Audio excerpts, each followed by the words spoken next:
मेरे परदादा जी के पास 15 एकड़ की जमीन थी जो कि मेरे परदादा से मेरे दादा को प्राप्त हुई थी। मेरे दादाजी के 3 बेटे थे जिनमें मेरे पापा जी मझले बेटे हैं। मेरे दादाजी ने तीनों बेटे को 5-5 एकड़ की प्रॉपर्टी बांट दी। प्रॉपर्टी पंजीकरण राजस्व रिकॉर्ड के नियमानुसार बंटवारे के अनुसार किया गया था।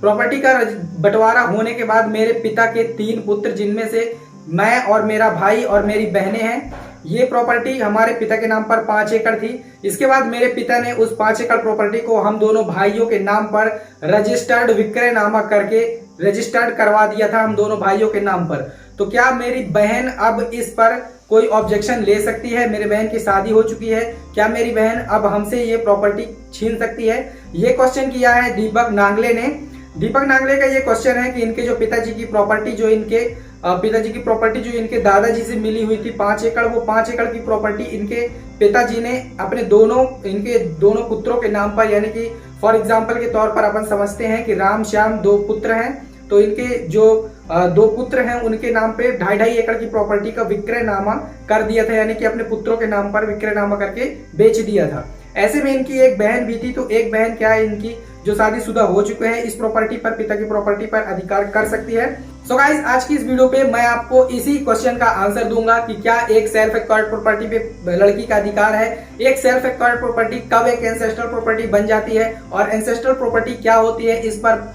लड़के लड़कियों का क्या अधिकार होता है, या हिंदू उत्तराधिकार अधिनियम के अंतर्गत इसका क्या संशोधन किया गया। सो मैं हूं चंद्रभान चक्रवर्ती, आप देख रहे हैं अपना यूट्यूब चैनल टेक रेवेन्यू। चलिए शुरू करते हैं।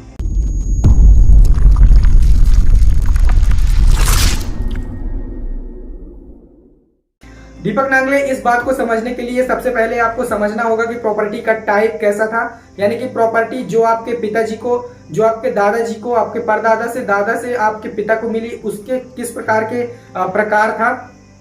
जो प्रॉपर्टी आपके परदादा से आपके दादा को मिली वो पैतृक प्रॉपर्टी थी। आपके परदादा से आपके पिता को जो प्रॉपर्टी मिली थी वो प्रॉपर्टी डिवाइडेशन के तौर पर मिली थी, यानी कि उस प्रॉपर्टी का बंटवारा किया गया था। बंटवारे हो जाने के बाद अगर कोई सपोज करते हैं कि कोई एक पैतृक प्रॉपर्टी है, एक एंसेस्ट्रल प्रॉपर्टी है, उस प्रॉपर्टी का जब तक पीढ़ी दर पीढ़ी जो ट्रांसफर होती जाती है प्रॉपर्टी, तब तक वो प्रॉपर्टी एक एंसेस्ट्रल प्रॉपर्टी कहलाती है। फॉर एग्जांपल के तौर पर अगर आपके जो दादाजी थे, जो परदादा थे, उनकी जो प्रॉपर्टी थी 15 एकड़, उनकी डेथ होने के बाद उनके लड़के के नाम पर वो प्रॉपर्टी आई, तो वो एक एंसेस्ट्रल प्रॉपर्टी के रूप में उनके नाम पर आई।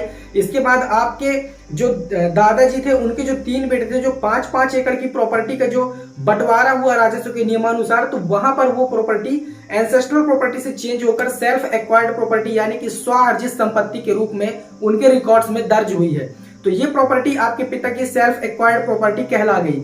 सेल्फ एक्वायर्ड प्रॉपर्टी में जो मालिक होता है, जो प्रॉपर्टी ऑनर होता है, उसका पूरा अधिकार होता है कि वो इस प्रॉपर्टी को किसी को वसीयत करे, किसी को दान करे या किसी के नाम पर रजिस्टर्ड पंजीकृत कराए। इस पर किसी भी प्रकार का किसी पे हस्तक्षेप नहीं हो सकता है। हिंदू उत्तराधिकार अधिनियम 1956 के अंतर्गत अगर हम समझे तो पहले जो इसकी धारा 6 थी उस पर पैतृक संपत्ति पर लड़का लड़की दोनों लड़के बस का अधिकार होता, पुत्रों बस का अधिकार होता था। लेकिन हिंदू उत्तराधिकार अधिनियम संशोधन 2005 की धारा 6 के अंतर्गत इसे जब संशोधित किया गया तो सुप्रीम कोर्ट का ये फैसला हुआ था, सुप्रीम कोर्ट का ये ऑर्डर हुआ था कि जितना अधिकार पैतृक प्रॉपर्टी पर लड़कों का है उतना ही लड़कियों का है, यानी कि जन्म से ही प्रॉपर्टी पर लड़के और लड़कियों का पैतृक संपत्ति पर बराबर का अधिकार होगा, जिसे हिंदू उत्तराधिकार अधिनियम 2005 का 1956 का संशोधन 2005 कहा जाता है।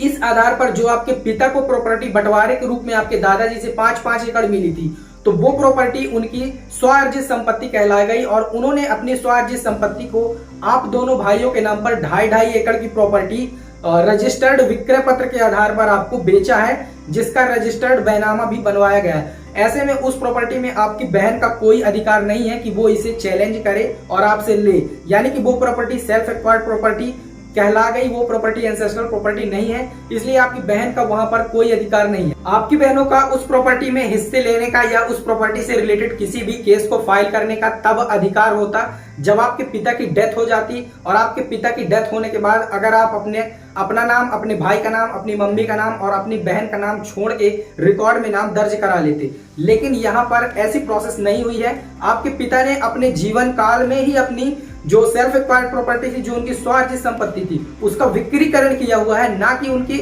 मृत्यु हो जाने के बाद वो प्रॉपर्टी उनके वंशधारियों के नाम पर ट्रांसफर हुई है। ऐसे में आपकी बहन का इस पर किसी भी प्रकार का कोई भी अधिकार नहीं है। अब आपकी बहन इसमें क्या कर सकती है, ज्यादा से ज्यादा दीवानी केस आपके ऊपर फाइल कर सकती है, जो कि तहसील के अंतर्गत विचाराधीन किया जाएगा। लेकिन ऐसे में आपको इसका थोड़ा सा बचाव करना है।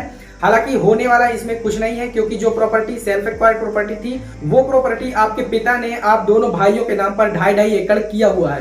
इसलिए दीपक नांगले, अगर आपकी प्रॉपर्टी को आपके पिताजी ने आपके दोनों भाइयों के नाम पर बिक्री पत्र के द्वारा निष्पादित करके ट्रांसफर किया हुआ है, तो वो भी आपकी सेल्फ एक्वायर्ड प्रॉपर्टी कहला गई। यानी कि जिस प्रकार बंटवारे के बाद प्रॉपर्टी आपके पिताजी को मिली थी, तो वो सेल्फ एक्वायर्ड प्रॉपर्टी बन के मिली थी। सेम वे आपके पिता से जब आपको मिली है वो रजिस्टर्ड विक्रय पत्र के आधार पर, तो वो भी आपकी सेल्फ एक्वायर्ड प्रॉपर्टी कहला गई। उस पर भी ना आपके लड़कों का अधिकार है, ना आपकी बहनों का अधिकार है, किसी का अधिकार नहीं है।